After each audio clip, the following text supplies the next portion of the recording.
Bonsoir à tous, le magazine Santé et Spiritualité tous les jours de 17h30 à 19h sur Ici Maintenant 95.2 FM, ici-maintenant.info aussi pour nous écouter via internet. Santé et Spiritualité en partenariat avec la librairie de l'Inconnu, rue du Cherche-Midi dans le 6e arrondissement à Paris, librairie-inconnu.com pour leur site internet.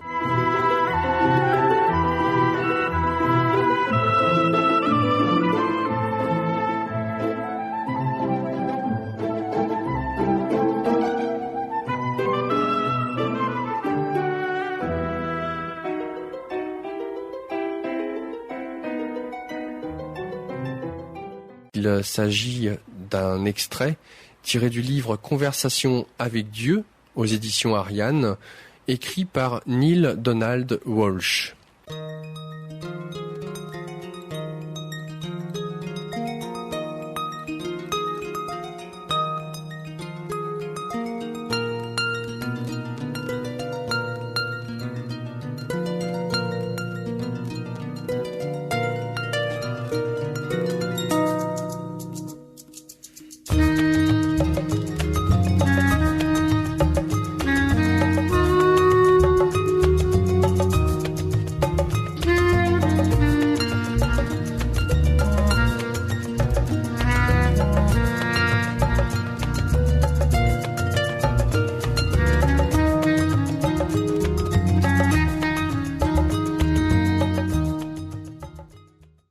Es-tu en train de dire que je ne devrais pas me sentir mal à propos des enfants qui meurent de faim en Afrique, de la violence et de l'injustice en Amérique, du tremblement de terre qui tue des centaines de gens au Brésil ? Réponse. Dans le monde de Dieu, il n'y a ni obligation ni interdit. Fais ce que tu veux. Fais ce qui te reflète, ce qui te représente sous une version plus grande de ton soi. Si tu veux te sentir mal, sens-toi mal. Mais ne juge pas et ne condamne pas, car tu ne sais pas pourquoi telle chose se produit ni à quelle fin. Et rappelle-toi ceci. Ce que tu condamnes te condamnera, et ce que tu juges, tu le deviendras un jour. Cherche plutôt à changer les choses, ou à appuyer des gens qui sont en train de les changer, qui ne reflètent plus ton sentiment le plus élevé de qui tu es. Cependant, bénis tout, car tout est la création de Dieu. À travers la vie en expression, là est la création suprême. Question. Ne pourrions-nous pas nous arrêter ici un instant pour que je reprenne mon souffle ? T'ai-je entendu dire qu'il n'y a ni obligation ni interdit dans le monde de Dieu ? Réponse. C'est exact. Question. Comment est-ce possible ? S'il n'y en a pas dans ton monde, où donc serait-il ? Réponse. Où, en effet ? Question. Je répète la question. Où apparaîtraient les obligations et les interdits, sinon dans ton monde ? Réponse. Dans ton imagination. Question. Mais ceux qui m'ont tout enseigné à propos du bien et du mal, des choses à faire et à ne pas faire, des obligations et des interdits, m'ont dit que toutes ces règles avaient été établies par toi, par Dieu. Réponse. Alors, ceux qui t'ont enseigné cela avaient tort. Je n'ai jamais établi de bien ni de mal, de choses à faire ou à ne pas faire. Ce serait enlever complètement ton plus grand cadeau, l'occasion de faire ce qui te plaît et d'en éprouver les résultats, la chance de te créer à nouveau, à l'image et à la ressemblance de qui tu es vraiment, l'espace nécessaire pour produire une réalité de plus en plus élevée de toi-même, fondée sur ton idée la plus élevée de tes capacités. Dire qu'une chose, une pensée, une parole, une action est mauvaise, ce serait ni plus ni moins te dire de ne pas la faire. Te dire de ne pas la faire, ce serait te l'interdire. Te l'interdire, ce serait te restreindre. Te restreindre, ce serait te refuser la réalité de qui tu es vraiment, de même que l'occasion pour toi de créer et de faire l'expérience de cette vérité. Il y en a qui disent que je t'ai donné le libre arbitre, mais certaines personnes prétendent que si tu ne m'obéis pas, je t'enverrai en enfer. Quel genre de libre arbitre est-ce là ? Est-ce que ce n'est pas une façon de tourner Dieu en dérision, ainsi que toute forme de relation véritable entre nous ? Question. Alors, nous arrivons maintenant à un autre domaine dont je voulais discuter. Toute cette question du ciel et de l'enfer, d'après ce que j'entends ici, il n'y a pas d'enfer. Réponse. il y a un enfer. Mais ce n'est pas ce que tu crois, et lorsque tu en fais l'expérience, ce n'est pas pour les raisons que tu en as données. Question, qu'est-ce que l'enfer? Réponse, c'est l'expérience du pire résultat de tes choix, décisions et créations. C'est la conséquence naturelle de toute pensée qui me nie, ou qui dit non à qui tu es en relation avec moi. C'est la douleur que tu endures à cause d'une mauvaise façon de penser. Cependant, même l'expression « mauvaise façon de penser » est inappropriée, car rien n'est mauvais. L'enfer est le contraire de la joie. C'est l'absence de plénitude. C'est savoir qui est ce que tu es et ne pas arriver à en faire l'expérience. C'est être moins. C'est cela l'enfer, et il n'y en a pas de plus grand pour ton âme. Mais l'enfer n'est pas cet endroit de tes fantasmes où tu brûles en quelques feux éternels, où tu existes en quelque état de tourment perpétuel. Dans quel but aurais-je créé cela? Même si j'entretenais la pensée extraordinaire, divine, que tu n'as pas mérité le ciel, pourquoi aurais-je besoin de chercher une sorte de revanche ou de châtiment? Parce que tu t'es trompé. Ne serait-il pas plus simple pour moi de me débarrasser de toi? Quelle partie vengeresse de moi exigerait que je te soumette à la souffrance éternelle d'un genre et d'un niveau qui dépasse toute description? Si tu réponds que c'est le besoin de justice, un simple déni de la communication avec moi, au ciel, ne servirait-il pas les fins de la justice? Est-il nécessaire en plus d'infliger une douleur sans fin? Je te dis qu'il n'y a vraiment aucune expérience après la mort qui ressemble à celle que vous avez élaborée dans vos théologies fondées sur la peur. Mais il y a une expérience de l'âme qui est si malheureuse, si incomplète, si inférieure à tout, si séparée de la plus grande joie de Dieu que, pour ton âme, ce serait l'enfer. Mais je te dis que ce n'est pas moi qui t'envoie là, pas plus que je ne t'oblige à faire cette expérience. C'est toi qui crées l'expérience. Chaque fois que, d'une façon ou d'une autre, tu sépares ton soi de l'idée la plus élevée que tu te fais de toi-même. C'est toi-même qui crée l'expérience. Chaque fois que tu nies ton soi, chaque fois que tu rejettes qui est ce que tu es vraiment. Mais même cette expérience n'est jamais éternelle. Elle ne peut pas l'être, car mon plan n'est pas que tu sois séparé de moi à jamais. En effet, une telle chose est impossible, car pour l'accomplir, non seulement faudrait-il que tu nies qui tu es, mais il faudra que je le fasse moi aussi. Et je ne le ferai jamais. Tant que l'un d'entre nous entretiendra la vérité à ton égard, c'est cette vérité qui prévaudra en définitive. Question.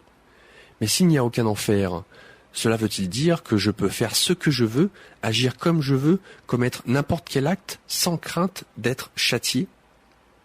Réponse. Est-ce de peur que tu as besoin pour être, faire et avoir ce qui est intrinsèquement bon? Faut-il que tu sois menacé afin d'être sage? Qui doit avoir le dernier mot à ce propos? Qui établit les consignes? Qui décide des règles? Je te dis ceci, c'est toi qui fais tes propres règles, c'est toi qui établis les consignes, et c'est toi qui détermines ton degré de réussite, ton degré de succès, car c'est toi qui as décidé qui est ce que tu es vraiment, et qui tu veux être. Et tu es le seul à pouvoir évaluer la façon dont tu t'en tires. Personne d'autre ne te jugera jamais, car pourquoi et comment Dieu pourrait-il juger la création de Dieu et la qualifier de mauvaise? Si je voulais que tu sois parfait et que tu fasses tout à la perfection, je t'aurais laissé cet état de perfection totale d'où tu venais. Tout l'objectif du processus était que tu te découvres, que tu crées ton soi, tel que tu es vraiment, et tel que tu veux vraiment être. Mais tu ne pouvais pas être cela, à moins d'avoir également le choix d'être autre chose. Par conséquent, devrais-je te châtier pour avoir fait un choix que moi-même j'ai placé devant toi? Si je ne voulais pas que tu prennes la seconde voie, pourquoi en aurais-je créé d'autres que la première? C'est une question que tu dois te poser avant de m'assigner le rôle d'un Dieu qui condamne. La réponse directe à ta question, c'est oui, tu peux faire ce que tu veux sans peur d'être châtié. Il peut être utile toutefois d'avoir conscience des conséquences. Les conséquences sont des résultats, des aboutissements naturels. Ce ne sont ni des châtiments ni des punitions. Les aboutissements ne sont rien d'autre que le résultat de l'application naturelle de lois naturelles. Ils sont ce qui se produit de façon assez prévisible, à la suite de ce qui s'est produit. Toute vie physique fonctionne en accord avec des lois naturelles. Dès que tu te rappelles ces lois et que tu les appliques, tu maîtrises la vie au niveau physique. Ce qui te semble être une punition, ou ce que tu appellerais le mal ou la malchance, n'est que l'affirmation d'une loi naturelle. Question. Alors, si j'arrivais à connaître ces lois et à m'y soumettre, je n'aurais plus un seul instant de difficulté, c'est bien ce que tu me dis ? Réponse. Tu ne ferais jamais l'expérience de ton soi en difficulté, comme tu dis. Aucune situation de vie ne t'apparaîtrait comme un problème. Tu n'aborderais aucune situation avec agitation. Tu mettrais fin à toute inquiétude, à tout doute, à toute peur. Tu vivrais comme tu imagines Adam et Ève, non pas comme des esprits désincarnés dans le domaine de l'absolu, mais comme des esprits incarnés dans le domaine du relatif. Cependant, tu aurais toute la liberté, toute la joie, toute la paix et toute la sagesse, l'intelligence et le pouvoir de l'esprit que tu es. Tu serais un être pleinement accompli. Voilà le but de ton âme. S'accomplir pleinement pendant qu'elle est dans le corps, devenir l'incarnation de tout ce qu'elle est vraiment. Tel est mon plan à ton égard, tel est mon idéal, m'accomplir à travers toi, afin que le concept se change en expérience, que je puisse connaître mon soi de façon expérientielle. Les lois de l'univers sont des lois que j'ai établies. Ce sont des lois parfaites, qui engendrent un fonctionnement parfait du plan physique. As-tu jamais vu une chose plus parfaite qu'un flocon de neige ? Sa complexité, sa structure, sa symétrie, sa conformité à lui-même et son originalité par rapport à tout le reste, tout cela est un mystère. Tu t'émerveilles du miracle de cet impressionnant déploiement de la nature. Mais si je peux faire cela avec un simple flocon de neige, que puis-je faire, qu'ai-je fait, selon toi, avec l'univers ? Si tu voyais sa symétrie, la perfection de son dessin, du plus grand corps jusqu'à la plus petite particule, tu ne pourrais en saisir toute la vérité dans ta réalité. Même maintenant que tu en saisis des parcelles, tu ne peux encore en imaginer ni en comprendre les implications. Mais tu sais qu'il y a des implications, beaucoup plus complexes et beaucoup plus extraordinaires que ta compréhension actuelle ne peut en saisir. Ton Shakespeare l'a exprimé d'une façon magnifique. Il y a plus de choses au ciel et sur la terre, Horatio, que n'en ont rêvé tes philosophes. Question. Alors comment puis-je connaître ces lois ? Comment puis-je les apprendre ? Réponse. Il ne s'agit pas d'apprendre, mais de se souvenir. Question. Comment puis-je m'en souvenir ? Réponse. Commence par faire le calme. Apaise le monde extérieur, afin que le monde intérieur puisse t'apporter la vision. Cette vision intérieure, voilà ce que tu cherches, mais tu ne pourras la voir si tu te préoccupes aussi profondément de ta réalité extérieure. Par conséquent, cherche autant que possible à entrer en toi-même. Et dans les moments où tu n'es pas tourné vers l'intérieur, viens de l'intérieur dans tes relations avec le monde extérieur. Rappelle-toi cet axiome. Si tu ne vas pas à l'intérieur, tu vas en manque vers l'extérieur. Répète-le à la première personne pour le rendre plus personnel.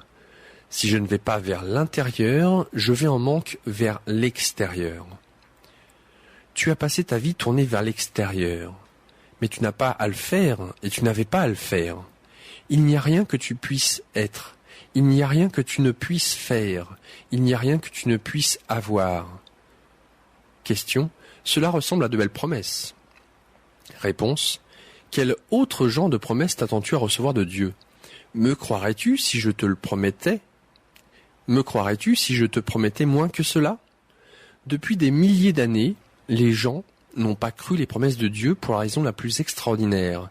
Elles étaient trop belles pour être vraies. Vous avez donc choisi une moins belle promesse, un amour moindre. Car la plus belle, la plus grande promesse de Dieu provient du plus grand amour. Mais tout comme tu ne peux concevoir de parfait amour, tu ne peux concevoir de promesses parfaites, ni de personnes parfaites. Par conséquent, tu ne peux même croire en ton soi. Faute de comprendre cela, on n'arrive pas à croire en Dieu. Car croire en Dieu, c'est croire au plus grand cadeau de Dieu, l'amour inconditionnel, et à la plus grande promesse de Dieu, un potentiel illimité.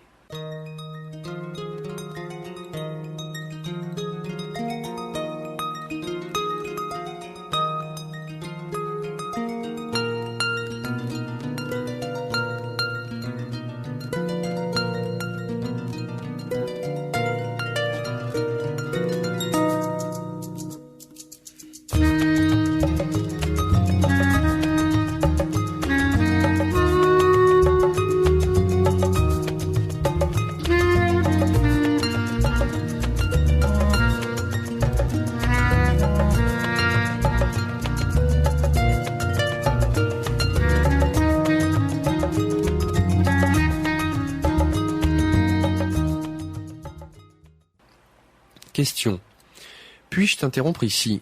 Je déteste interrompre Dieu lorsqu'il y a le vent dans les voiles, mais j'ai déjà entendu ce baratin sur le potentiel illimité et ça ne cadre pas avec l'expérience humaine. Je ne parle même pas des difficultés que rencontre l'individu moyen, mais des défis de ceux qui sont nés avec des limites mentales ou physiques. Leur potentiel, à eux, est-il illimité? Réponse. Vous en avez parlé dans vos propres écritures, de bien des façons et à maintes reprises. Question. Donne-moi une seule référence. Réponse. Va voir ce que vous avez écrit dans la Genèse, chapitre 11, verset 6 de votre Bible. Question. Il est dit, après moi le Seigneur se dit, voici que tous font un seul peuple et parlent une seule langue, et tel est le début de leur entreprise. Maintenant, aucun dessein ne sera irréalisable pour eux. Réponse. Oui. Alors peux-tu croire à cela? Question. Cela ne répond pas à ma question sur les faibles, les infirmes, les handicapés, ceux qui ont des limites. Réponse. Crois-tu qu'ils aient des limites, comme tu dis, qui ne relèvent pas de leur choix? T'imagines-tu qu'une âme humaine rencontre dans sa vie des défis, peu importe lesquels, par accident? Est-ce vraiment cela que tu imagines? Question. Veux-tu dire qu'une âme choisit à l'avance le genre de vie dont elle fera l'expérience? Réponse. Non, car cela irait à l'encontre du but de la rencontre. Le but, c'est la création de ton expérience, et ainsi la création de ton soi, dans le merveilleux instant présent. Par conséquent, tu ne choisis pas à l'avance la vie dont tu feras l'expérience. Cependant, tu peux choisir les personnes, les endroits et les événements, les conditions et les situations, les défis et les obstacles, les occasions et les options, avec lesquelles tu créeras ton expérience. Tu peux choisir les couleurs de ta palette, les outils de ton coffre, les machines de ton atelier. Ce que tu crées avec tout cela, c'est ton affaire. C'est vraiment ça, la vie. Ton potentiel est vraiment illimité en ce qui concerne tout ce que tu as choisi de faire. Ne prends pas pour acquis qu'une âme incarnée dans un corps que tu trouves limité n'a pas atteint son plein potentiel, car tu ne sais pas ce que l'âme essayait de faire. Tu ne comprends pas son programme. Tu ne saisis pas son intention. Par conséquent, bénis chaque personne et chaque situation et rends grâce. Ainsi, tu affirmeras la perfection de la création de Dieu et tu montreras ta confiance en elle. Car dans le monde de Dieu, rien n'arrive par accident, il n'y a pas de coïncidence. Le monde n'est pas ballotté par le hasard, ni par ce que vous appelez le destin. Si un flocon de neige est d'une structure absolument parfaite, ne crois-tu pas qu'on puisse dire de même à propos d'une chose aussi magnifique que la vie, que ta vie? Question. Mais même Jésus guérissait les malades. Pourquoi les guérissait-il si leurs conditions étaient si parfaites? Réponse. Jésus ne guérissait pas ceux qu'il guérissait parce qu'il considérait leurs conditions comme imparfaites. Il guérissait ceux qu'il guérissait parce qu'il voyait que la demande de guérison de ces âmes faisait partie de leur processus. Il voyait la perfection de ce processus. Il reconnaissait et comprenait l'intention de cette âme. Si Jésus avait cru que toute maladie mentale ou physique représentait une imperfection, n'aurait-il pas tout simplement guéri tout le monde en même temps sur la planète? Doutes-tu de sa capacité? Question. Non, je crois qu'il en était capable. Réponse. Bien. Toutefois, le mental veut savoir à tout prix. Pourquoi ne l'a-t-il pas fait? Pourquoi le Christ choisirait-il d'en laisser souffrir certains et d'en guérir d'autres? D'ailleurs, pourquoi Dieu permet-il la souffrance? Cette question a déjà été posée et la réponse est toujours la même. Le processus est doté de perfection et toute vie naît par choix. Il n'est approprié ni d'interférer avec le choix, ni de le remettre en cause. Il est particulièrement inapproprié de le condamner. Ce qui est approprié, c'est de l'observer, puis de faire tout ce qu'on peut pour aider l'âme à vouloir faire un choix plus élevé. Sois donc attentif au choix des autres, mais ne les juge pas.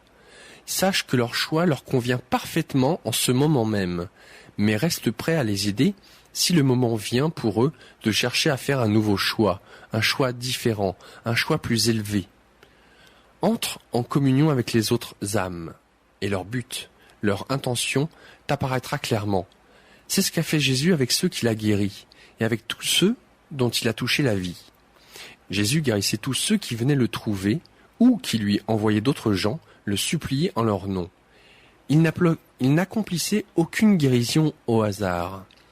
S'il l'avait fait, il aurait violé une loi sacrée de l'univers, laissé chaque âme suivre sa voie. Question. Mais cela veut-il dire qu'il ne faille aider personne sans qu'on nous le demande ? Sûrement pas, sinon nous ne serions jamais capables d'aider les enfants affamés de l'Inde, les masses qu'on torture en Afrique, les pauvres ou les démunis d'ailleurs. Tout effort humanitaire serait perdu, toute charité interdite. Devons-nous attendre qu'un individu nous lance un cri de désespoir ou qu'une nation nous appelle à l'aide avant de pouvoir faire ce qui est de toute évidence juste ? Réponse. Tu vois, la question renferme sa propre réponse. Si de toute évidence une chose est juste, fais-la. Mais veille à exercer un discernement rigoureux quant à ce que tu appelles le bien et le mal. Une chose n'est bonne ou mauvaise que parce que tu le dis. Une chose n'est ni bonne ni mauvaise en soi. Question. Ah non ? Réponse. Le fait d'être bon ou le fait d'être mauvais n'est pas un conditionnement intrinsèque. C'est un jugement subjectif dans un système de valeurs personnelles. Par tes jugements subjectifs, tu crées ton soi. Par tes valeurs personnelles, tu détermines et démontres qui tu es. Si le monde existe précisément tel qu'il est, c'est pour que tu puisses porter ces jugements. Si l'état du monde était parfait, ton processus vital de création du soi serait terminé, il prendrait fin. S'il n'y avait plus de litige, la carrière d'un avocat se terminerait demain. S'il n'y avait plus de maladie, la carrière d'un médecin se terminerait demain. S'il n'y avait plus de questions, la carrière d'un philosophe se terminerait demain. Question. Et s'il n'y avait plus de problème, la carrière de Dieu se terminerait demain. Réponse. Précisément. Tu l'énonces de manière parfaite. S'il n'y avait plus rien à crier, nous aurions tous fini de crier. Nous avons tous intérêt à laisser se poursuivre la partie. Même si nous disons tous que nous aimerions résoudre les problèmes, nous n'osons pas résoudre tous les problèmes. Sinon, il ne nous resterait plus rien à faire. Ton complexe militaro-industriel comprend très bien cela. C'est pourquoi il s'oppose fortement à toute tentative d'établir un gouvernement pacifiste, où que ce soit. Ton establishment médical comprend cela aussi. C'est pourquoi il s'oppose carrément, il doit le faire, pour sa propre survie, à tout remède ou cure miracle, sans parler de la possibilité des miracles en soi. Ta communauté religieuse entretient elle aussi cette clarté. C'est pourquoi elle attaque systématiquement toute définition de Dieu qui n'inclut pas la peur, le jugement et le châtiment, et toute définition du soi qui n'inclut pas l'idée qu'elle se fait de la seule voie qui mène à Dieu. Si je te dis que tu es Dieu, que reste-t-il à la religion ? Si je te dis que tu es guéri, que reste-t-il à la science et à la médecine ? Si je te dis que tu vas vivre en paix, que reste-t-il aux artisans de la paix ? Si je te dis que le monde est réparé, que reste-t-il au monde ? Sans parler des plombiers. Le monde est essentiellement rempli de deux sortes de gens. Ceux qui te donnent les choses que tu désires et ceux qui réparent les choses. En un sens, même ceux qui se contentent de te donner les choses que tu désires, les bouchers, les boulangers, les fabricants de chandelles, sont également des réparateurs. Car avoir le désir d'une chose, c'est souvent en avoir besoin. C'est pourquoi on dit des toxicomanes qu'ils ont besoin d'une piqûre. Par conséquent, prends garde que ton désir ne devienne une dépendance. Question. Es-tu en train de dire que le monde aura toujours des problèmes ? Es-tu en train de dire que c'est ta volonté ? Réponse. Je dis que si le monde est comme il est, tout comme un flocon de neige est comme il est, c'est à dessein. C'est toi qui l'as créé ainsi, tout comme tu as créé ta vie exactement comme elle est. Je veux ce que tu veux. Le jour où tu voudras vraiment mettre fin à la faim, il n'y aura plus de faim. Je t'ai donné toutes les ressources nécessaires. Tu as fabriqué tous les outils nécessaires pour effectuer ce choix, et tu ne l'as pas fait. Non pas parce que tu ne peux pas le faire. Demain, le monde pourrait mettre fin à la faim dans le monde. Tu choisis de ne pas le faire. Tu prétends qu'il y a de bonnes raisons pour que 40 000 personnes par jour meurent de faim. Il n'y en a pas. Cependant, en même temps que vous prétendez ne pouvoir empêcher 40 000 personnes par jour de mourir de faim, vous faites entrer 50 000 personnes par jour dans votre monde pour qu'elles commencent une nouvelle vie. Et vous appelez cela de l'amour. Vous appelez ça le plan de Dieu. C'est un plan totalement dépourvu de logique ou de raison, sans parler de compassion. Je suis en train de vous montrer, en termes durs, que si le monde est comme il est, c'est parce que vous l'avez voulu ainsi. Vous détruisez systématiquement votre propre environnement. Puis vous dites que les désastres supposément naturels sont la preuve d'un cruel canular de Dieu ou de l'âpreté de la nature. Vous vous êtes monté un canular et ce sont vos gestes qui sont cruels. Rien n'est plus doux que la nature. Et rien n'a été plus cruel que l'homme envers la nature. Cependant, vous vous dégagez de toute implication là-dedans. Vous niez toute responsabilité. Ce n'est pas ma faute, dites-vous, et en cela vous avez raison. Ce n'est pas une question de faute, c'est une question de choix. Vous pouvez choisir de mettre fin, demain, à la destruction de vos forêts tropicales. Vous pouvez choisir de cesser d'épuiser la couche protectrice qui flotte au-dessus de votre planète. Vous pouvez choisir de cesser le massacre continu de l'ingénieux écosystème de votre Terre. Vous pouvez chercher à reconstituer le flocon de neige, ou du moins à faire cesser son inexorable fonte. Mais le ferez-vous ? De même, vous pouvez mettre fin, demain, à toute guerre. Simplement, facilement. Tout ce qu'il faut, et ce qu'il a jamais fallu, c'est que vous vous entendiez tous. Mais si vous ne pouvez pas vous entendre tous sur quelque chose d'aussi simple que de cesser de vous entretuer, comment pouvez-vous appeler le ciel en montrant des points pour qu'il remette votre vie en place ? Je ne ferai pour vous rien de plus que ce que je ferai pour votre soi. Voilà la loi et les prophéties. Si le monde est dans l'état où il se trouve, c'est à cause de vous et des choix que vous avez faits, ou n'avez pas réussi à faire. Ne pas décider, c'est décider. Si la Terre est dans l'état où elle se trouve, c'est à cause de vous et des choix que vous avez faits, ou n'avez pas réussi à faire. Si ta propre vie est comme elle se trouve, c'est à cause de toi et des choix que tu as faits, ou n'as pas réussi à faire. Question. Mais je n'ai pas choisi d'être heurté par ce camion, je n'ai pas choisi d'être attaqué par ce voleur ou violé par ce maniaque. Les gens pourraient dire ça, il y a des gens dans le monde qui pourraient dire ça. Réponse. Vous êtes tous à la racine des conditions existantes qui créent dans le voleur le désir ou la perception du besoin de voler. Vous avez tous créé la conscience qui rend le viol possible. Si lorsque vous verrez en vous-même ce qui a causé le crime, que vous commencerez, enfin, à guérir les conditions qui lui ont donné naissance. Nourrissez vos affamés, donnez de la dignité à vos pauvres, accordez une chance aux moins fortunés d'entre vous. Mettez fin aux préjugés qui tiennent des masses blotties et furieuses sans grande promesse d'un meilleur lendemain. Écartez vos tabous et vos restrictions inutiles sur l'énergie sexuelle. Aidez plutôt les autres à vraiment comprendre sa merveille et à la canaliser comme il convient. Faites ces choses-là et vous serez en bonne voie de mettre fin, définitivement, au vol et au viol. Quant au soi-disant accident, le camion qui surgit dans une courbe, la brique qui tombe du ciel, apprends à accueillir chacun de ces incidents comme une parcelle d'une grande mosaïque. Tu es venu ici pour établir le plan individuel de ton propre salut. Mais le salut ne veut pas toujours dire se sauver des pièges du diable. Le diable n'existe pas, l'enfer non plus. C'est toi-même qui te sauves de l'oubli, du non-accomplissement. Tu ne peux perdre cette bataille, tu ne peux échouer. Ce n'est donc absolument pas une bataille, mais un simple processus. Mais si tu ne le sais pas, tu y verras une lutte constante. Tu vas peut-être même croire à la lutte suffisamment longtemps pour créer une religion entière autour d'elle. Cette religion enseignera que tout n'est qu'une question de lutte. Cet enseignement est faux. Ce n'est pas par la lutte que le processus progresse. C'est par le lâcher-prise que l'on remporte la victoire. Les accidents arrivent parce qu'ils arrivent. Certains éléments du processus de la vie se sont rencontrés de façon particulière à un moment particulier avec des résultats particuliers. Des résultats que vous choisissez de qualifier de malheureux pour des raisons qui vous sont propres. Cependant, ils ne sont peut-être pas du tout malheureux en regard du programme de ton âme. Je te dis ceci, il n'y a pas de coïncidence et rien n'arrive par hasard, par accident. Chaque événement, chaque aventure est appelée vers ton soi, par ton soi, afin que tu puisses créer et faire l'expérience de qui tu es vraiment. Tous les maîtres véritables savent cela.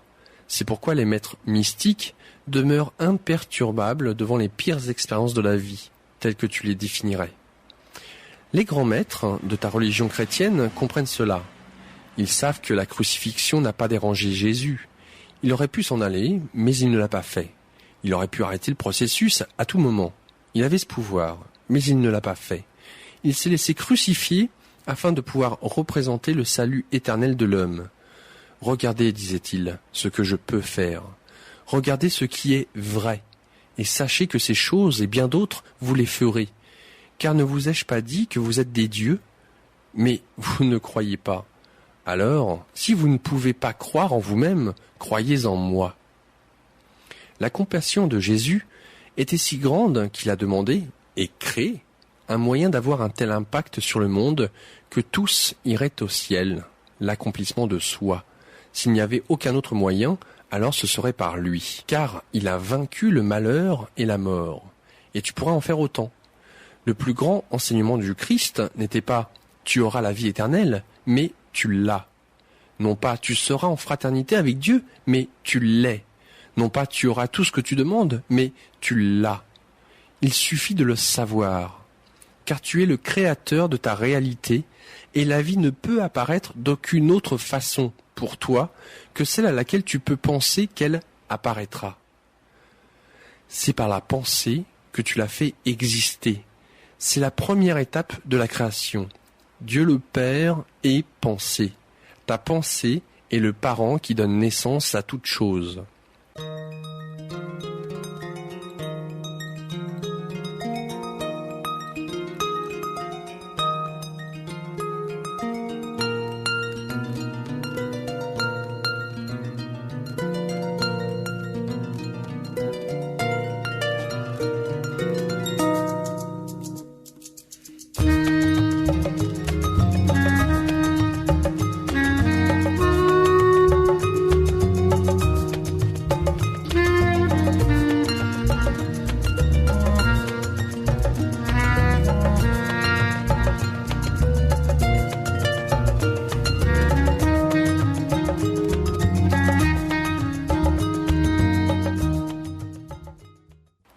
Question. C'est l'une des lois dont nous devons nous rappeler? Réponse. Oui. Question. Peux-tu parler des autres? Réponse. Je vous ai parlé des autres. Je vous les ai toutes exposées depuis le commencement des temps. À maintes reprises, je vous les ai exposées. Je vous ai envoyé une foule d'enseignants, mais vous n'écoutez pas mes enseignants. Vous les tuez. Question. Mais pourquoi? Pourquoi tuons-nous les plus saints d'entre nous? Nous les tuons ou les déshonorons, ce qui revient au même? Pourquoi? Réponse. Parce qu'ils s'opposent à toute idée de toi qui me nierait. Et si tu veux nier ton soi, tu dois me nier. Question. Pourquoi voudrais-je te nier ou même me nier, moi? Réponse. Parce que tu as peur. Et parce que mes promesses sont trop belles pour être vraies. Parce que tu ne peux pas accepter la vérité la plus merveilleuse. Et alors, tu dois te résigner à une spiritualité qui enseigne la peur, la dépendance et l'intolérance plutôt que l'amour, le pouvoir et l'acceptation. Tu es rempli de peur. Et ta plus grande peur est que ma plus grande promesse soit le plus grand mensonge de la vie. Tu crées donc le plus grand fantasme possible pour te défendre de cela. Tu prétends que toute promesse qui te donne le pouvoir et te garantit l'amour de Dieu est la fausse promesse du diable. Dieu ne ferait jamais une telle promesse, te dis-tu. Seul le diable la ferait. Pour te tenter de nier la véritable identité de Dieu, Celle simplement qui effraie, juge et jalouse, se venge et punit. Même si cette description convient mieux à celle du diable, s'il existait, tu as assigné à Dieu des caractéristiques diaboliques, afin de te convaincre de ne pas accepter les promesses divines de ton Créateur ou les qualités divines du soi. Tel est le pouvoir de la peur. Question. J'essaie d'abandonner ma peur. Me parlerais-tu encore davantage des lois ? Réponse. La première loi, c'est que tu peux être, faire et avoir tout ce que tu imagines. La deuxième loi, c'est que tu attires ce que tu crains. Question. Pourquoi donc ? Réponse. L'émotion est la force qui attire. Ce que tu crains fortement, tu en feras l'expérience. Un animal, que tu considères comme une forme de vie inférieure, bien que les animaux agissent avec plus d'intégrité et de cohérence que les humains, sait immédiatement si tu as peur de lui. Les plantes, que tu considères comme une forme de vie encore plus inférieure, réagissent bien mieux à ceux qui les aiment qu'à ceux qui ne s'en soucient guère. Rien de cela n'est une coïncidence. Il n'y a aucune coïncidence dans l'univers. Il n'y a qu'un grand dessein, un incroyable flocon de neige. L'émotion est de l'énergie en mouvement. Quand tu fais bouger de l'énergie, tu crées un effet. Si tu fais bouger suffisamment d'énergie, tu crées de la matière. La matière est de l'énergie agglomérée, brassée, tassée. Si tu manipules de l'énergie suffisamment longtemps, d'une certaine façon, tu obtiens de la matière. Tout maître comprend cette loi. C'est l'alchimie de l'univers, c'est le secret de toute vie. La pensée est de l'énergie pure. Chaque pensée que tu as jamais eue et que tu n'auras jamais, est créative. L'énergie de ta pensée ne meurt jamais, jamais. Elle quitte ton être, s'éloigne dans l'univers et s'étend à jamais. Une pensée est éternelle. Toutes les pensées coagulent. Toutes les pensées rencontrent d'autres pensées, se croisant en un incroyable labyrinthe d'énergie, formant un pattern en changement perpétuel, d'une inexprimable beauté et d'une incroyable complexité. L'énergie attire de l'énergie semblable et forme, pour parler en termes simples, des bouquets d'énergie semblables. Lorsqu'un nombre suffisant de bouquets d'énergie semblables se croisent, se rencontrent, ils collent les uns aux autres, pour utiliser un autre terme simple. Par conséquent, il faut une quantité incroyablement gigantesque d'énergie semblable qui collent ensemble pour former de la matière. Mais il se forme vraiment de la matière à partir d'une énergie pure. En fait, c'est la seule façon dont elle puisse se former. Une fois l'énergie devenue matière, elle le reste très longtemps, à moins que sa construction ne soit interrompue par une forme d'énergie contraire ou dissemblable. En agissant sur la matière, cette énergie dissemblable démembre véritablement la matière, en libérant l'énergie brute dont elle était composée. Voilà en termes élémentaires la théorie qui se trouve derrière votre bombe atomique. Einstein est venu près, plus que tout autre humain, avant ou après lui, de découvrir, d'expliquer et de rendre fonctionnel le secret créatif de l'univers. Tu devrais maintenant mieux comprendre comment les personnes d'esprit semblables peuvent travailler ensemble pour créer une réalité choisie. La phrase « Chaque fois qu'au moins 2 personnes se rassembleront en mon nom » prend un sens beaucoup plus fort. Bien entendu, lorsque des sociétés entières pensent d'une certaine façon, il se produit très souvent des choses étonnantes, qui ne sont pas toutes nécessairement désirables. Par exemple, très souvent, en fait inévitablement, une société vivant dans la peur donne forme à ce qu'elle craint le plus. De même, de grandes communautés et congrégations trouvent souvent un pouvoir miraculeux dans l'amalgame de la pensée, ou dans ce que certaines personnes appellent la prière commune. Il doit être clairement établi que même les individus, si leur pensée, prière, espoir, souhait, rêve, peur, est extrêmement forte, peuvent, à eux seuls, produire de tels résultats. Jésus le faisait couramment. Il savait comment manipuler l'énergie et la matière, comment la réarranger, comment la redistribuer, comment la contrôler de façon absolue. Bien des maîtres l'ont su, beaucoup le savent à présent. Tu peux le savoir, tout de suite. C'est la connaissance du bien et du mal à laquelle Adam et Ève ont pris part. Avant qu'ils ne comprennent cela, la vie telle que tu la connais ne pouvait se manifester. Adam et Ève, ce sont les noms mythiques que tu as donnés au premier homme et à la première femme, ont été le père et la mère de l'expérience humaine. Ce qu'on a appelé la chute d'Adam était en réalité son éveil, le plus grand événement de toute l'histoire de l'humanité, car sans elle, le monde de la relativité n'existerait pas. L'acte d'Adam et Ève n'était pas le péché originel, mais, en vérité, la première bénédiction. Tu devrais les remercier du fond du cœur, car en étant les premiers à faire un mauvais choix, Adam et Ève ont fourni la possibilité de faire un choix. Dans votre mythologie, vous avez fait d'Ève la méchante, la tentatrice qui a mangé le fruit de la connaissance du bien et du mal, et en faisant la coquette, a invité Adam à faire de même. Ce piège mythologique vous a permis de faire de la femme la chute de l'homme, ce qui a engendré toutes sortes de réalités bizarres, sans parler des attitudes tordues et confuses sur la sexualité. Comment pourriez-vous tirer autant de plaisir de quelque chose d'aussi mauvais ? Ce que vous craignez le plus, c'est ce qui vous affligera le plus. La peur va l'attirer vers vous comme un aimant. Toutes vos saintes écritures, de toutes les religions et traditions que vous avez créées, renferment un avertissement clair. N'ayez pas peur. Crois-tu que ce soit par accident ? Les lois sont très simples. Petit 1. La pensée est créative. Petit 2. La peur attire de l'énergie semblable. Petit 3. L'amour est tout. Question. Oh là, je ne te suis plus avec la troisième. Comment l'amour peut-il être tout si la peur attire de l'énergie semblable ? Réponse.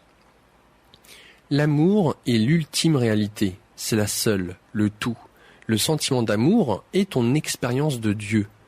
En toute vérité, l'amour est tout ce qui existe, tout ce qui a existé et tout ce qui existera jamais. Quand tu entres dans l'absolu, tu entres dans l'amour. Le domaine du relatif a été créé pour que je puisse faire l'expérience de moi-même. Cela t'a déjà été expliqué. Cela ne rend pas réel le domaine du relatif. C'est une réalité créée que toi et moi avons conçue et continuons de concevoir afin de pouvoir nous connaître de façon expérientielle. Cependant, cette création peut sembler très réelle. Son but est de sembler assez réelle pour que nous l'acceptions comme si elle existait vraiment. Ainsi, Dieu a imaginé de créer autre chose que lui-même, bien que, en termes rigoureux, ce soit impossible, puisque Dieu est tout ce qui est.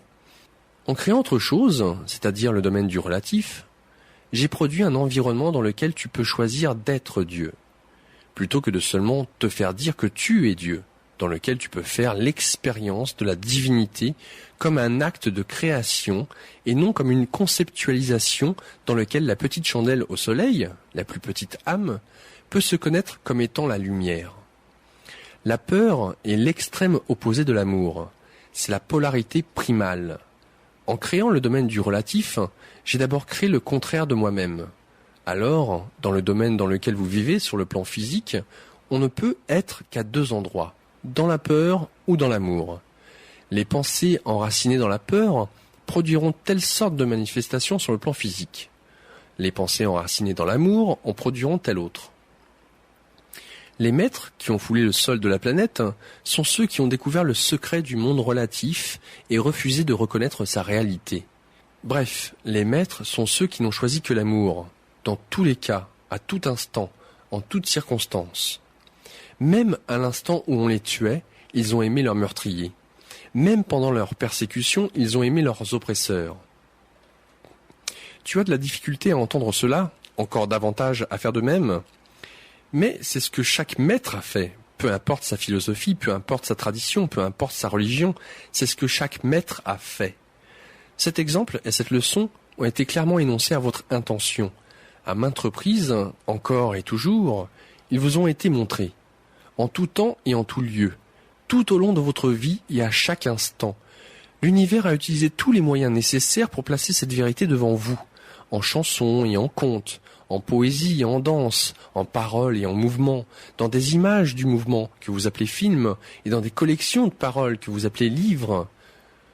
On l'a crié de la plus haute montagne, dans les recoins les plus obscurs, son murmure a été entendu. Dans les couloirs de toute expérience humaine, cette vérité a résonné. La réponse est l'amour. Mais tu ne l'as pas entendu. À présent, tu arrives à ce livre et tu demandes à Dieu ce qu'il t'a dit d'innombrables fois, d'innombrables façons. Mais je te le redirai, ici. dans le contexte de ce livre. Vas-tu écouter maintenant? Vas-tu vraiment entendre? Qu'est-ce qui, d'après toi, t'a attiré vers ce livre? Comment se fait-il que tu l'aies entre les mains? T'imagines-tu que je ne sache pas ce que je fais? Il n'y a pas de coïncidence dans l'univers. J'ai entendu pleurer ton cœur, j'ai vu chercher ton âme, je sais à quel point tu as désiré la vérité. Tu en as crié de douleur et de joie. Sans fin tu m'as imploré. Montre-moi, explique-moi, révèle-moi qui je suis. Je le fais ici, en termes si clairs que tu ne pourras mal les comprendre, en un langage si simple que tu ne pourras t'y perdre, en un vocabulaire si ordinaire que tu ne pourras t'égarer dans le verbiage. Alors vas-y, demande-moi tout, je ferai en sorte de t'apporter la réponse. Pour cela j'utiliserai tout l'univers. Alors sois attentif. Ce livre est loin d'être mon seul outil. Tu peux poser une question, puis poser ce livre. Mais observe. Écoute les paroles de la prochaine chanson que tu entendras, l'information du prochain article que tu liras, le synopsis du prochain film que tu regarderas, la phrase fortuite de la prochaine personne que tu rencontreras, ou le murmure de la prochaine rivière, du prochain océan, de la prochaine brise qui te caressera l'oreille. Tous ces procédés sont miens, toutes ces avenues me sont ouvertes. Si tu écoutes, je te parlerai. Je viendrai à toi si tu m'invites. Je te montrerai que j'ai toujours été là, de toutes les façons.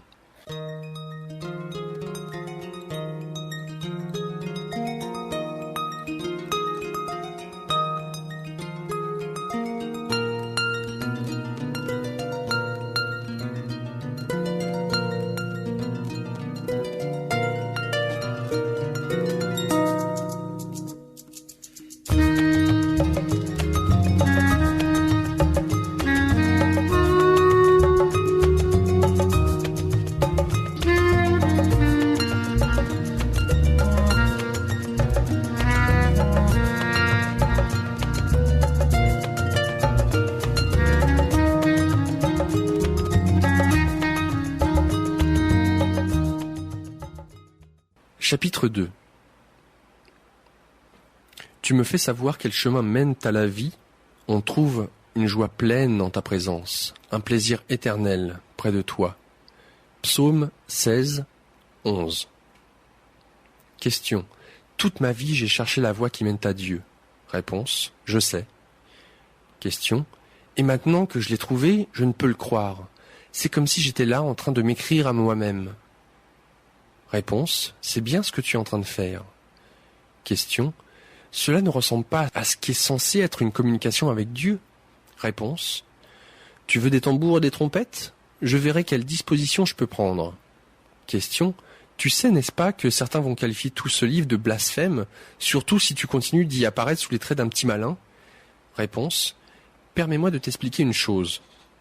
Tu t'imagines que Dieu n'apparaît que d'une façon dans la vie. C'est une idée très dangereuse. Cela t'empêche de voir Dieu partout. Si tu crois que Dieu ne regarde que dans une direction, n'a qu'une voie ou n'existe que d'une façon, tu vas me croiser jour et nuit sans me voir. Tu vas passer toute ta vie à chercher Dieu sans le trouver, parce que tu cherches un Dieu masculin. J'utilise cela comme exemple. Il dit que si tu ne vois pas Dieu dans le profane et le profond, tu ne verras que la moitié du tableau. C'est une grande vérité. Dieu est dans la tristesse et le rire, dans la mer et le doux. Il y a un but divin derrière chaque chose, et par conséquent, une présence divine en tout. Question. J'ai un jour commencé à écrire un livre intitulé « Dieu est un sandwich au salami ». Réponse. Cela aurait été un très bon livre, c'est moi qui t'en ai donné l'inspiration. Pourquoi ne l'as-tu pas écrit? Question. J'avais l'impression de blasphémer, ou du moins d'être horriblement irrespectueux. Réponse. Tu veux dire merveilleusement irrespectueux. Qu'est-ce qui t'a donné l'idée que Dieu n'est que respectueux? Dieu est le haut et le bas, le chaud et le froid, la gauche et la droite, le respectueux et l'irrespectueux. Penses-tu que Dieu soit incapable de rire? T'imagines-tu que Dieu n'apprécie pas une bonne blague? Crois-tu que Dieu soit dépourvu d'humour? Je te le dis, c'est Dieu qui a inventé l'humour. Dois-tu parler tout bas lorsque tu me parles? L'argot et la langue populaire ne sont-ils pas dans mes cordes? Je te le dis, tu peux me parler comme à ton meilleur ami. Crois-tu vraiment qu'il y ait un mot que je n'ai jamais entendu? Un spectacle que je n'ai jamais vu? Un son que je ne connaisse pas? Penses-tu que je méprise certains tandis que j'en aime d'autres? Je te le dis, je ne méprise rien. Rien ne me repousse. C'est la vie, et la vie, c'est le cadeau. Le trésor indescriptible, le saint des saints. Je suis la vie car je suis l'étoffe de la vie. Chacun de ces aspects a un but divin. Rien n'existe, rien, sans qu'il y ait une raison comprise et approuvée par Dieu. Question. Comment est-ce possible? Et le mal que l'homme a créé? Réponse. Tu ne peux rien créer, ni une chose, ni un objet, ni un événement, ni aucune expérience d'aucune sorte, qui soit hors du plan de Dieu. Car le plan de Dieu est que tu crées tout ce que tu veux, la moindre chose. C'est dans cette liberté que repose l'expérience de Dieu en tant que Dieu, et c'est l'expérience pour laquelle je t'ai créé, ainsi que la vie même. Le mal, c'est ce que tu appelles le mal, mais même cela, je l'aime. Car ce n'est qu'à travers ce que tu appelles le mal que tu peux connaître le bien. Ce n'est qu'à travers ce que tu appelles l'œuvre du diable que tu peux connaître et accomplir l'œuvre de Dieu. Je n'aime pas plus le chaud que le froid, le haut que le bas, la gauche que la droite. Tout est relatif. Cela fait partie de ce qui est. Je n'aime pas davantage le bien que le mal. Hitler est allé au ciel. Quand tu comprendras cela, tu comprendras Dieu. Question. Mais on m'a appris à croire dans mon enfance que le bien et le mal existent vraiment, que le bien et le mal sont vraiment opposés, que certaines choses ne sont ni correctes, ni bonnes, ni acceptables aux yeux de Dieu. Réponse. Tout est acceptable aux yeux de Dieu, car comment Dieu pourrait-il ne pas accepter ce qui est? Rejeter une chose, c'est nier son existence. Dire qu'elle n'est pas correcte, c'est dire qu'elle ne fait pas partie de moi, et c'est impossible. Cependant, retiens tes croyances et reste fidèle à tes valeurs, car ce sont les valeurs de tes parents, des parents de tes parents, de tes amis et de ta société. Elles forment la structure de ta vie, et les perdre serait défaire le tissu de ton expérience. Toutefois, examine-les une à une, révise-les à la pièce. Ne démantèle pas la maison, mais regarde chaque brique et remplace celles qui semblent brisées, celles qui ne soutiennent plus la structure. Tes idées sur le bien et le mal ne sont que cela, tes idées. Ce sont les pensées qui fournissent la forme et créent la substance de qui tu es. Il n'y aurait qu'une raison de les changer, de les retoucher, dans le seul cas où tu ne serais pas content de qui tu es. Toi seul peux savoir si tu es heureux.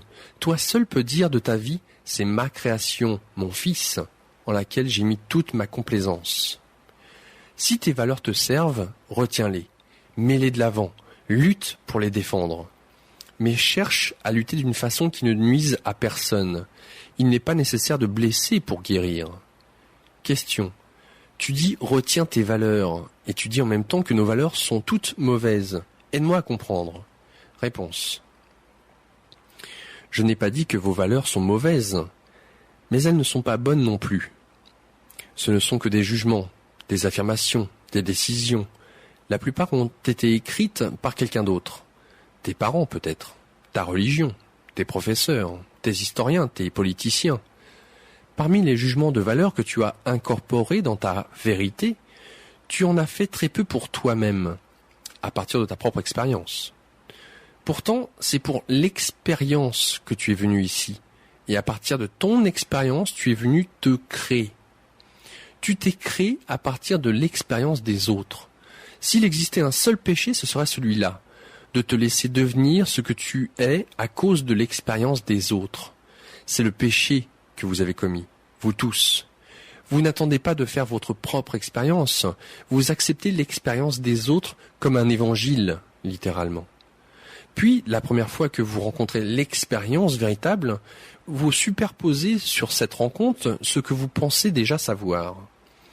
Si vous n'aviez pas fait cela, vous auriez peut-être une expérience entièrement différente, une expérience qui donnerait tort à votre maître ou source originelle. Dans la plupart des cas, vous ne voulez pas donner tort à vos parents, à vos écoles, à vos religions, à vos traditions, à vos textes sacrés. Alors vous niez votre propre expérience en faveur de ce qu'on vous a dit de penser.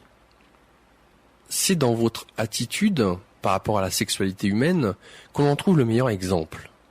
Chacun sait que l'expérience sexuelle peut être l'expérience physique la plus tendre, la plus excitante, la plus puissante, la plus vivifiante, la plus régénératrice, la plus stimulante, la plus affirmative, la plus intime, la plus unificatrice, la plus divertissante dont soient capables les humains.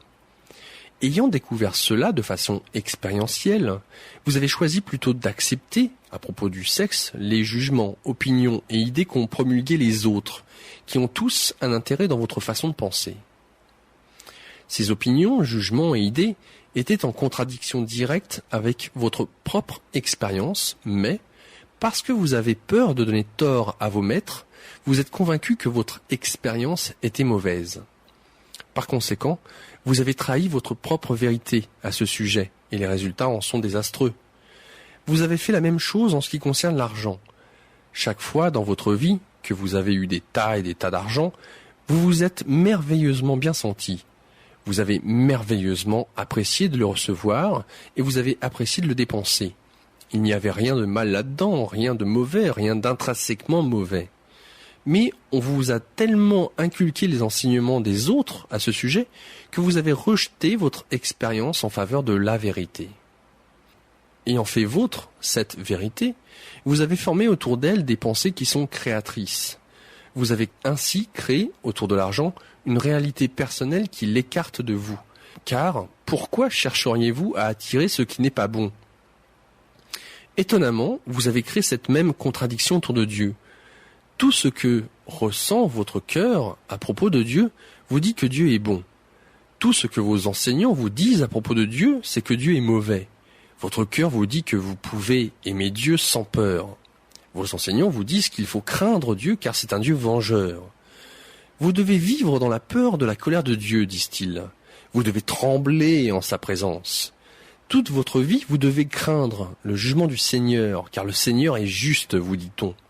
Par Dieu, vous serez en difficulté lorsque vous affronterez la terrible justice du Seigneur.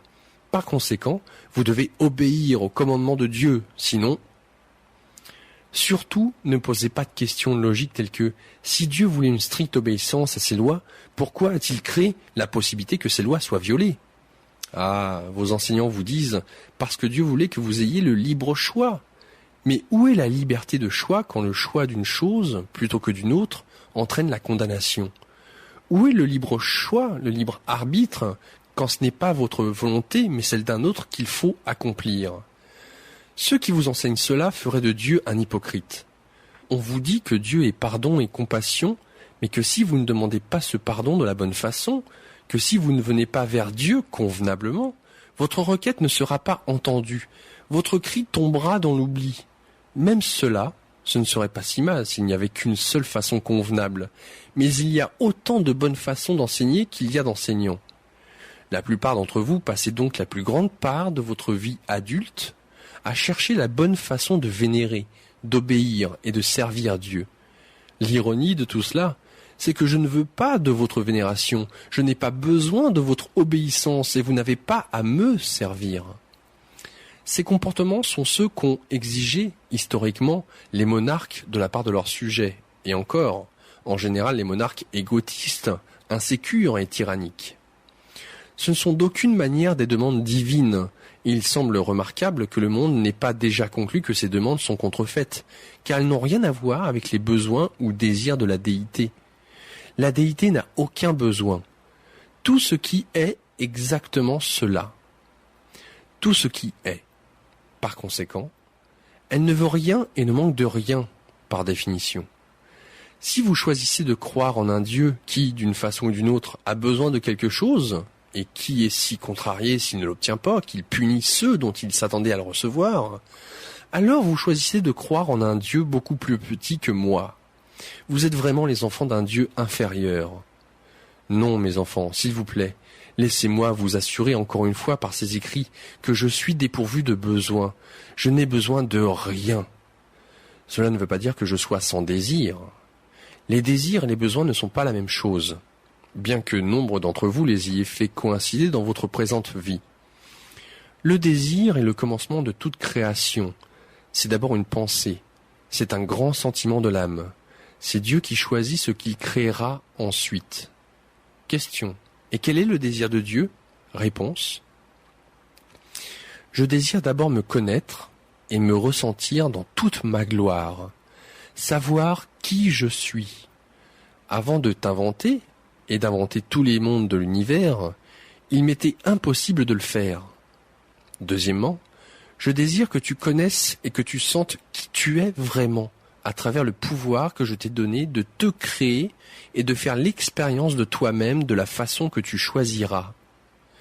Troisièmement, je veux que tout le processus de la vie soit une expérience de joie constante, de création continue, d'expansion sans fin et de contentement total à chaque moment présent. J'ai établi un système parfait dans lequel ces désirs peuvent se réaliser. Ils sont en train de se réaliser à présent, en ce moment même. La seule différence entre toi et moi, c'est que je sais cela. À l'instant où tu te connaîtras totalement, cela pourrait arriver incessamment, tu te sentiras, toi aussi, comme je me sens toujours, totalement joyeux, aimant, réceptif, exalté et reconnaissant. Ce sont les 5 attitudes de Dieu, et d'ici la fin de ce dialogue, je te montrerai comment l'application de ces attitudes dans ta vie peut et va t'amener maintenant à la divinité. Tout cela est une très longue réponse à une question très courte. Oui, attache-toi à tes valeurs, pourvu que tu aies le sentiment qu'elles te servent. Mais examine-les pour voir si les valeurs te servent avec tes pensées, tes paroles et tes actions. Et amène dans l'espace de ton expérience l'idée la plus élevée et la meilleure que tu te sois jamais faite de toi. Examine tes valeurs une à une. Expose-les à la lumière du regard public. Si tu peux dire au monde, sans ralentir ni hésiter, qui tu es et ce que tu crois, tu seras content de toi. Tu n'as aucune raison de poursuivre longtemps ce dialogue avec moi, car tu as créé un soi et une vie pour le soi, qui n'a besoin d'aucune amélioration. Tu as atteint la perfection. Pose ce livre.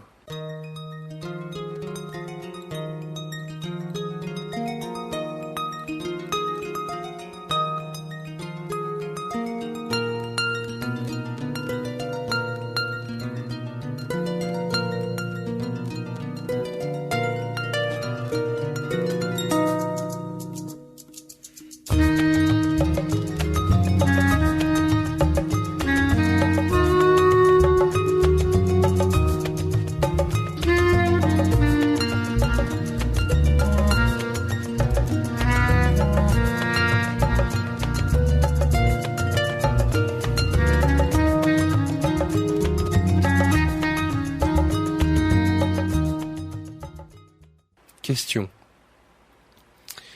Ma vie n'est pas parfaite, loin de là, je ne suis pas parfait. En fait, je suis un tas d'imperfections. Je souhaite, parfois je souhaite de tout mon cœur, pouvoir corriger ces imperfections, savoir ce qui provoque mes comportements, ce qui déclenche mes égarements, ce qui continue de me faire obstacle. C'est pourquoi je suis venu vers toi, j'imagine. Je n'ai pas pu trouver les réponses tout seul. Réponse. Je suis content que tu sois venu. J'ai toujours été là pour t'aider. Je suis là, maintenant. Tu n'as pas à trouver les réponses tout seul. Tu n'as jamais eu à le faire. Question. Mais cela semble si présomptueux de tout simplement m'asseoir et dialoguer ainsi avec toi, sans parler d'imaginer que c'est toi, Dieu, qui est en train de me répondre. Je veux dire, c'est complètement fou. Réponse. Je vois. Les auteurs de la Bible étaient tous saints d'esprit, mais toi, tu es fou. Question. Les auteurs de la Bible ont été témoins de la vie du Christ et ont fidèlement enregistré ce qu'ils entendaient et voyaient. Réponse. Erreur. La plupart des auteurs du Nouveau Testament n'ont jamais rencontré ni vu Jésus au cours de leur vie. Ils ont vécu bien des années après que Jésus eut quitté la terre. Ils n'auraient pas reconnu Jésus de Nazareth s'ils l'avaient rencontré dans la rue. Les auteurs de la Bible étaient de grands croyants et de grands historiens. Ils ont pris les histoires qui leur avaient été transmises à eux et à leurs amis, par d'autres, des aînés, et d'aînés en aînés, jusqu'à ce qu'on finisse par les consigner par écrit. Et les écrits de la Bible n'ont pas tous été inclus dans le document final. Déjà, des églises avaient surgi autour des enseignements de Jésus. Et comme il arrive à chaque fois, et partout où les gens se rassemblent en groupe autour d'une idée puissante, Il y avait certains individus au sein de ces églises, ou conclaves, qui déterminaient quelle portion de l'histoire de Jésus on allait raconter et de quelle façon. Ce processus de sélection et de révision se poursuivit tout au long du rassemblement des documents, de l'écriture et de la publication des évangiles et de la Bible. Même plusieurs siècles après que les écritures originales furent consignées par écrit, un concile supérieur de l'Église détermina une fois de plus quelles doctrines et vérités on allait inclure dans la Bible officielle et lesquelles il allait être malsain ou prématuré de révéler aux masses. Il y eut d'autres écritures saintes, consignées par écrit, en des moments d'inspiration par des hommes, par ailleurs ordinaires, dont aucun n'était plus fou que toi. Question. Es-tu en train de me dire, non, ne me dis pas, que ces écrits-ci pourraient un jour devenir des textes sacrés? Réponse. Mon enfant, tout dans la vie est sacré. Selon ce critère, oui, ce sont des textes sacrés. Mais je ne chicanerai pas sur les mots, car je sais ce que tu veux dire. Non, je ne dis pas que ce manuscrit deviendra un jour un texte sacré, du moins pas avant plusieurs siècles, ou pas avant que son langage ne devienne périmé. Le problème, vois-tu, c'est que ce langage-ci est trop familier, trop parlé, trop contemporain. Les gens supposent que si Dieu devait te parler directement, Dieu ne parlerait pas comme le voisin de palier. Le langage devrait avoir une structure unifiante, pour ne pas dire déifiante, une certaine dignité, un certain sens de la divinité. Comme je l'ai dit plus tôt, cela fait partie du problème. Les gens ont l'impression que Dieu ne se montre que sous une forme. Tout ce qui s'écarte de cette forme est considéré comme un blasphème. Question, comme je l'ai dit plus tôt. Réponse, comme tu l'as dit plus tôt. Mais arrivons au cœur de ta question. Pourquoi te trouves-tu fou du fait que tu entretiens un dialogue avec Dieu? Crois-tu en la prière? Question. Oui, mais c'est différent. La prière, pour moi, a toujours été à sens unique. Je demande et Dieu reste immuable. Réponse. Dieu n'a jamais répondu à une prière? Question. Oh oui, mais pas verbalement. Enfin, tu vois, j'ai eu toutes sortes de choses qui sont arrivées dans ma vie qui, j'en étais convaincu, étaient une réponse très directe à la prière. Mais Dieu ne m'a jamais parlé. Réponse. Je vois. Alors ce Dieu auquel tu crois, ce Dieu peut tout faire sauf parler. Question. Bien sûr, Dieu peut parler si Dieu le veut. Seulement, il semble peu probable que Dieu veuille me parler. Réponse. C'est la racine de tous les problèmes que tu rencontres dans ta vie, car tu ne te considères pas suffisamment digne pour que Dieu te parle. Pour l'amour du ciel, comment peux-tu jamais t'attendre à entendre ma voix si tu n'imagines pas mériter qu'on t'adresse la parole? Je te dis ceci, j'accomplis un miracle en ce moment, car je parle non seulement à toi, mais à chacune des personnes qui ont saisi ce livre et qui lisent ces paroles. C'est à chacune d'elles que je parle, à présent. Je sais qui est chacune d'elles. Je sais maintenant qui trouvera sa voix jusqu'à ces mots, et je sais que, comme pour tous mes autres messages, certains seront capables d'entendre, et certains seront capables de seulement écouter, mais n'entendront rien. Question. Eh bien, cela amène autre chose. Je songe déjà à publier ce livre à mesure qu'il s'écrit. Réponse. Oui. Qu'y a-t-il de mal à cela? Question. Est-ce qu'on ne pourra pas objecter que j'invente tout cela pour faire de l'argent? Est-ce que ça ne rend pas toute l'affaire suspecte? Réponse. As-tu l'intention d'écrire quelque chose pour faire beaucoup d'argent? Question. Non, ce n'est pas pour cela que j'ai commencé. J'ai commencé ce dialogue sur papier parce que cela fait 30 ans que mon esprit est infesté de questions. Des questions qui me donnent soif. Je suis assoiffé de réponses. L'idée d'en faire un livre m'est venue plus tard. Réponse. De moi? Question. De toi? Réponse. Oui. Tu ne crois tout de même pas que j'allais te laisser gaspiller toutes ces questions et réponses merveilleuses, non? Question. Je n'y avais pas songé. Au départ, je voulais juste des réponses aux questions, mettre fin à la frustration, mettre un terme à la quête. Réponse. Bien. Alors arrête de mettre en question tes motivations, tu le fais sans cesse, et allons-y. Chapitre 3. Question. Alors j'ai 100 questions, 1000, 1 million. Et le problème, c'est que je ne sais pas par quoi commencer. Réponse. Énumère les questions, c'est tout. Commence quelque part, vas-y, tout de suite. Fais une liste des questions qui te viennent. Question. D'accord. Certaines d'entre elles vont sembler assez simples, assez plébéienne. Réponse, cesse de te juger, énumère-les, c'est tout.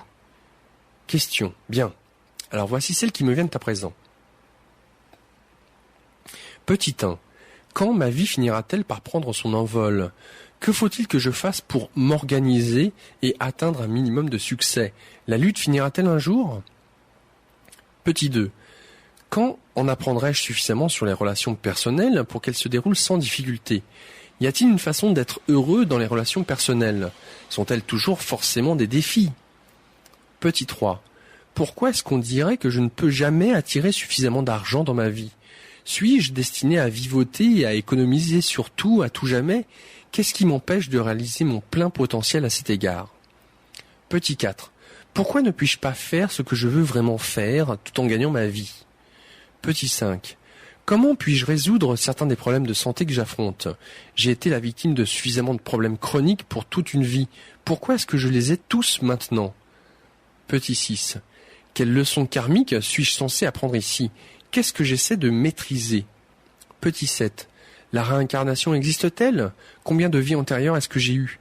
De quoi était-elle faite ? La dette karmique est-elle une réalité ? Petit 8. Je me sens parfois très clairvoyant. Est-ce qu'on peut être clairvoyant ? Est-ce que je le suis ? Les gens qui prétendent être clairvoyants ont-ils fait un pacte avec le diable ? Petit 9.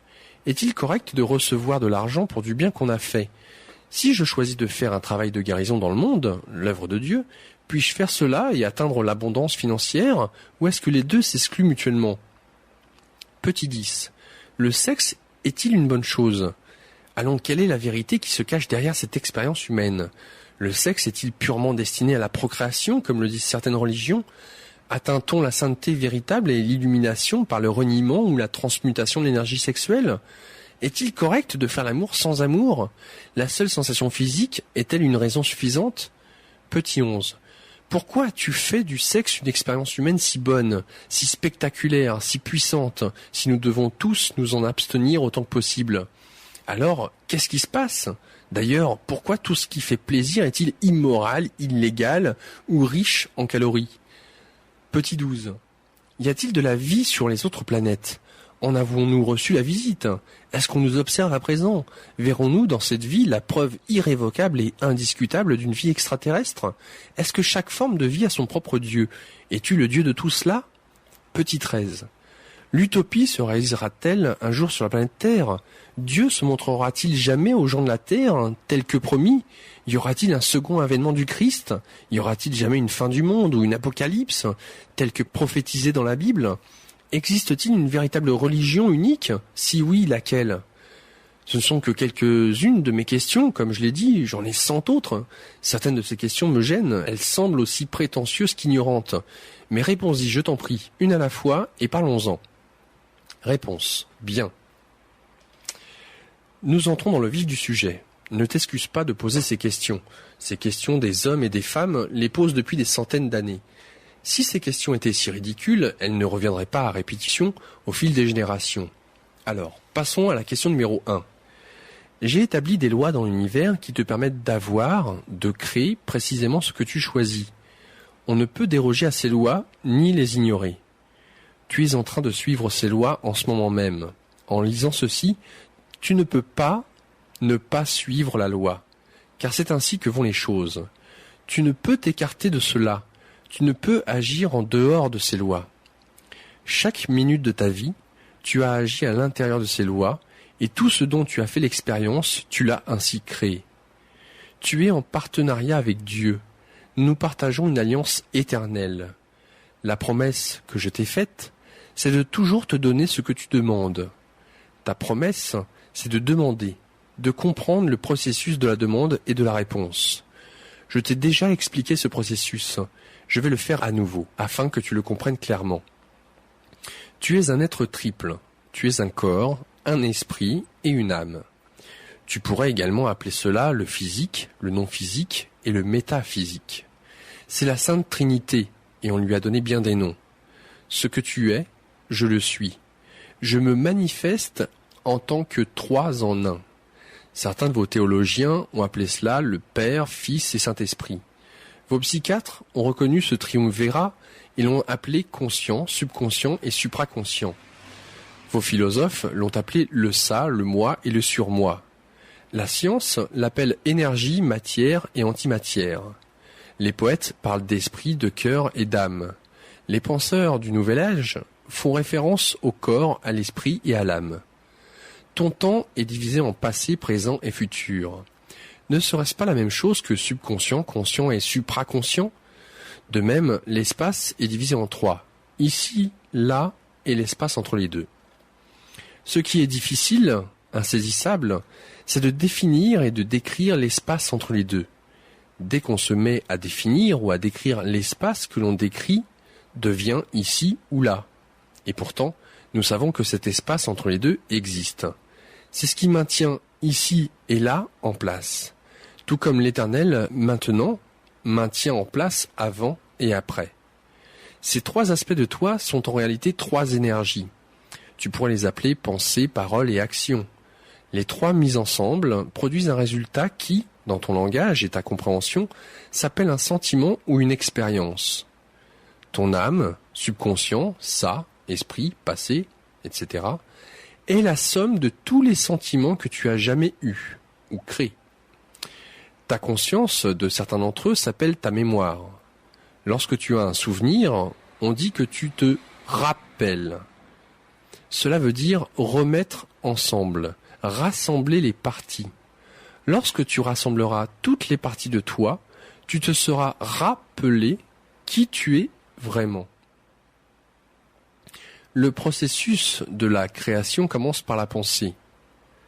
Une idée, un concept, une visualisation. Tout ce que tu vois a un jour été l'idée de quelqu'un. Rien n'existe dans ton monde qui n'ait d'abord existé sous forme de pensée pure. C'est tout aussi vrai en ce qui concerne l'univers. La pensée est le premier niveau de la création. Puis vient la parole. Tout ce que tu dis est une pensée exprimée. Elle est créative et envoie de l'énergie créative dans l'univers. Les paroles sont plus dynamiques, certains pourraient donc dire plus créatives que la pensée, car les paroles constituent un niveau de vibration différent de celui de la pensée. Elles dérangent, changent, modifient et affectent l'univers avec un plus grand impact. Les paroles constituent le deuxième niveau de la création. Ensuite vient l'action. Les actions sont des paroles en mouvement. Les paroles sont des pensées exprimées. Les pensées sont des idées formées. Les idées sont des énergies rassemblées. Les énergies sont des forces libérées. Les forces sont des éléments existants. Les éléments sont des particules de Dieu, des portions du tout, l'étoffe de chaque chose. Le commencement, c'est Dieu. La fin, c'est l'action. L'action, c'est Dieu en création, ou l'expérience de Dieu. Tu ne te crois pas suffisamment bien, pas suffisamment extraordinaire, pas suffisamment pur pour faire partie de Dieu, pour être un partenaire de Dieu. Tu nies depuis si longtemps qui tu es que tu as oublié qui tu es. Cela n'est pas arrivé par coïncidence, ce n'est pas accidentel. Tout cela fait partie du plan divin, car tu ne pourrais pas demander, créer, faire l'expérience de qui tu es si tu l'étais déjà. Il était d'abord nécessaire que tu libères, nies, oublies ton lien avec moi, afin d'en faire pleinement l'expérience en le créant entièrement, en le provoquant. Car ton plus grand souhait, et mon plus grand désir, était que tu fasses l'expérience de toi-même en tant que partie de moi que tu es. Tu es par conséquent dans le processus qui consiste à faire l'expérience de toi-même en te créant à nouveau à chaque instant. Tout comme moi, à travers toi. Vois-tu ce partenariat ? En saisis-tu les implications ? C'est une sainte collaboration, véritablement, une sainte communion. La vie va donc prendre son envol pour toi au moment où tu le choisiras. Tu ne l'as pas encore choisi. Tu as retardé, prolongé, fait traîner, protesté. À présent, il est temps que tu provoques et produises ce que tu as promis. Pour ce faire, tu dois croire en la promesse et la vivre. Tu dois vivre la promesse de Dieu. La promesse de Dieu, c'est que tu sois son fils, sa progéniture, sa ressemblance, son égal. Ah, c'est ici que tu butes. Tu peux accepter son fils, sa ressemblance, mais tu recules devant l'idée de te faire appeler son égal. C'est trop pour toi, c'est trop pour que tu l'acceptes. Trop de grandeur, trop d'émerveillement, trop de responsabilité, car si tu es l'égal de Dieu, cela veut dire qu'il ne t'est rien fait, que c'est toi qui crées tout. Il ne peut plus y avoir ni victime ni méchant, il n'y a que les résultats de ta pensée à propos de quelque chose. Je te dis ceci, tout ce que tu vois dans ton monde est le résultat de l'idée que tu t'en fais. Veux-tu que ta vie prenne véritablement son envol ? Alors change l'idée que tu t'en fais, que tu te fais de toi. Pense, parle et agis comme le Dieu que tu es. Bien entendu, cela va te séparer d'un grand nombre, de la plupart, de tes semblables. Ils vont te traiter de fou. Ils vont dire que tu blasphèmes. Ils vont peut-être même finir par en avoir assez de toi et tenter de te crucifier. Ils feront cela, non pas parce qu'ils croient que tu vis dans le monde de tes propres illusions. La plupart des hommes sont suffisamment courtois pour te laisser tes divertissements privés, mais parce que, tôt ou tard, d'autres deviendront attirés par ta vérité, pour les promesses qu'elle leur réserve. C'est ici que tes semblables vont interférer, car c'est ici que tu commenceras à leur paraître menaçant, car ta vérité simple, vécue simplement, offrira plus de beauté, plus de réconfort, plus de paix, plus de joie et plus d'amour de soi et des autres que tout ce que ne pourraient concevoir à tes semblables terriens. Et l'adoption de cette vérité signifierait la fin de leur façon de faire. Cela voudrait dire la fin de la haine, de la peur, de la bigoterie et de la guerre, la fin de la condamnation et de la tuerie qui se sont poursuivies en mon nom, la fin de la loi du plus fort, la fin de la loyauté et de l'hommage renforcé par la peur, la fin du monde tel qu'ils le connaissent et tel que tu l'as créé jusqu'ici. Alors prépare-toi, chère âme, car tu seras calomnié et ils te cracheront dessus. Ils t'insulteront et te délaisseront. Ils finiront par t'accuser, te juger et te condamner. Tout cela à leur façon, à partir du moment où tu accepteras et adopteras ta cause sacrée, l'accomplissement de soi. Alors pourquoi le faire ? Parce que tu ne te préoccupes plus de l'acceptation ou de l'approbation du monde. Tu n'es plus satisfait de ce que cela t'a apporté. Tu n'es plus content de ce que cela a donné aux autres. Tu veux que la douleur cesse, que la souffrance cesse, que l'illusion prenne fin. Tu en as assez de ce monde tel qu'il est présentement. Tu cherches un monde plus neuf. Ne le cherche plus. À présent, provoque-le. Question. Peux-tu m'aider à mieux comprendre comment faire ? Réponse. Oui. D'abord, tourne-toi vers ta pensée la plus élevée à propos de toi-même. Imagine-toi tel que tu serais si tu vivais cette pensée chaque jour. Imagine ce que tu penserais, ferais et dirais, et comment tu répondrais à ce que feraient et diraient les autres. Vois-tu une différence entre cette projection et ce que tu penses, fais et dis maintenant ? Question. Oui, je vois pas mal de différences. Réponse. Bien, c'est normal. Puisque nous savons qu'à présent tu n'es pas en train de vivre ta vision la plus élevée de toi-même.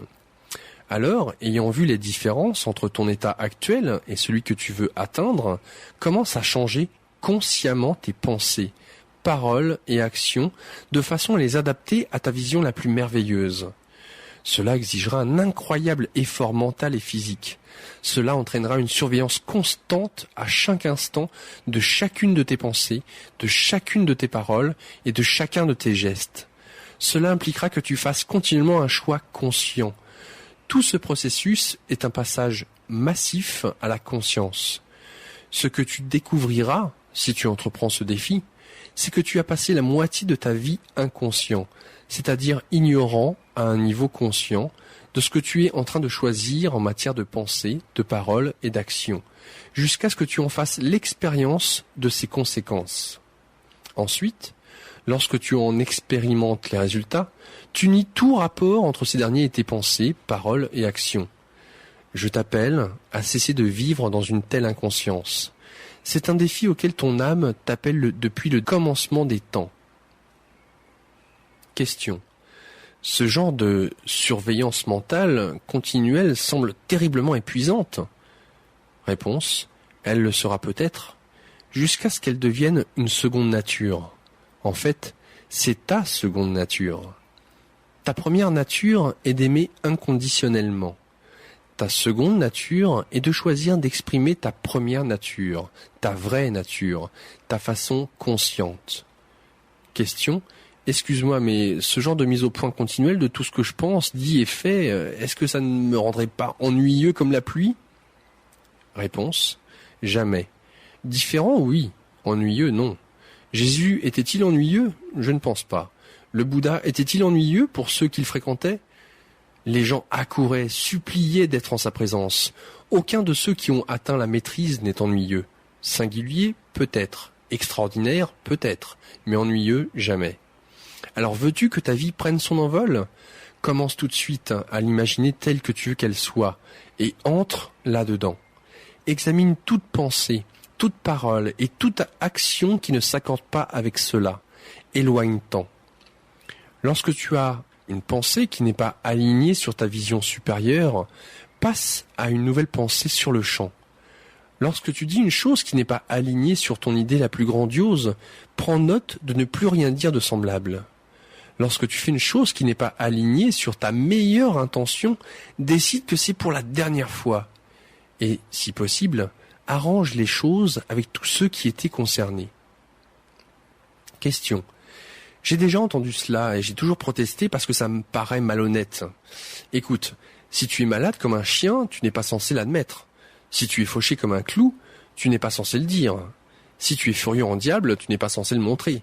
Ça me rappelle une blague à propos de 3 personnes qui arrivent en enfer. L'une est catholique, l'autre juive, l'autre nouvel-agiste.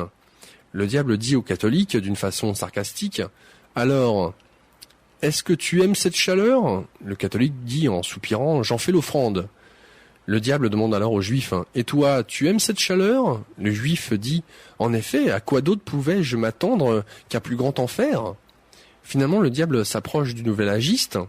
« La chaleur ?» demande le nouvel-agiste en sueur. « Quelle chaleur ?» Réponse. Elle est bonne, mais je ne te suggère pas d'ignorer le problème ou de faire comme s'il n'existait pas. Je te suggère de prendre note de la situation et ensuite d'en exprimer ta vérité la plus élevée. Si tu es fauché, tu es fauché. Il est inutile de mentir à ce propos, et en fait, il est épuisant d'essayer de monter toute une histoire pour ne pas l'admettre. Mais c'est ce que tu penses de cette situation.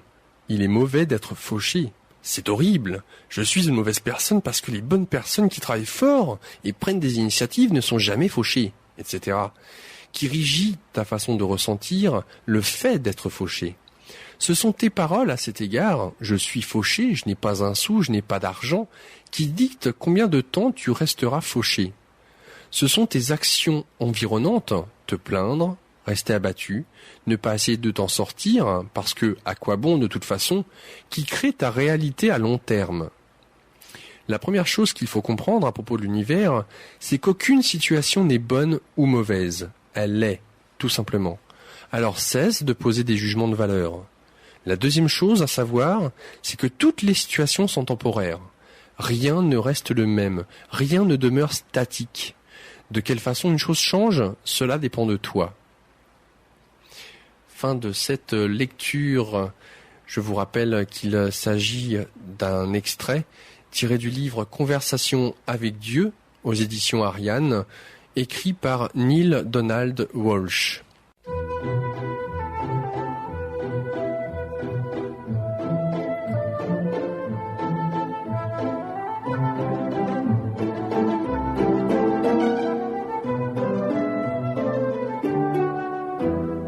Magazine Santé et Spiritualité tous les jours de 17h30 à 19h sur Ici et Maintenant 95.2 FM, ici et maintenant.info aussi pour nous écouter via internet. Santé et Spiritualité en partenariat avec la librairie de l'Inconnu, rue du Cherche-Midi dans le 6e arrondissement à Paris, librairie-inconnu.com pour leur site internet.